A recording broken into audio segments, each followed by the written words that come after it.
तर जय शिवराय पब्लिक. तर पब्लिक आपलं चालू आहे ऊसाला पाणी भरायचं काम खालून.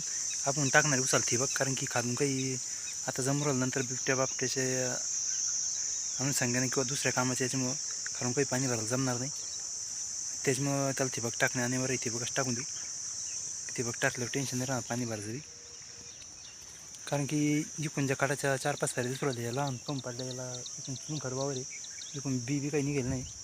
इकून फाटकात बसवत ती जी तुम्हाला लांब दिसू ती बाबू, त्या बाबीच्या झाडामुळे जास्त फाटका बसू राहिला.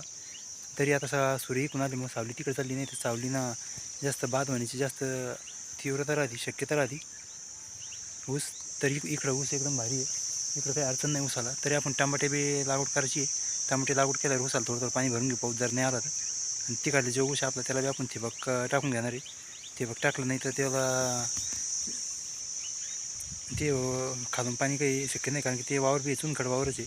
आपलं व्हिडिओ बनायचं एकच कारण आहे की महाराष्ट्रात नाही तर भारतातल्या किंवा बाहेर देशातल्या शेतकऱ्याला कळलं पाहिजे की महाराष्ट्रामधील शेतकरी कसं शेती करतो. आणि त्यांना बी तिकडला त्यांचा अनुभव सांगितला पाहिजे आपल्याला, की ते बी शेती कशा पद्धतीने करतं, काय करतो शेतीमध्ये, काय उत्पन्न काढते, कोणचं खत टाकीत्या, कोणची फवारणी करत्या. त्या आपण याच्यामध्ये लाईव्ह होती बिजोई. याच्यात खाली तुम्ही बघणार आहे, आपण जो ट्रॅक्टर पहिला व्हिडिओ बनला होता ते ट्रॅक्टर मारलं होतं याच्यामध्ये. एका ट्रॅक्टरमध्ये ऊस उभरून रोट्या सगळं होऊन गेलं आपलं. त्यानं भाव जादा घेतले ते जाऊ द्या.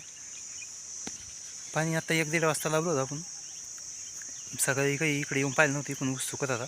पाणी लावलं ऊस हिरवागार दिसायला लागलं, कारण की चुनखड वावर आहे. टेम्परेचर 48च्या पार आहे. आता आपण उभं आहे उन्हामध्येच. ऊन फार पडलेलं आहे. आभाळ काही आज आलं नाही, काल आभाळ आलं तर चांगलं. पाऊस यायची काल थोडीफार शक्यता होती, आज काही शक्यता नाही.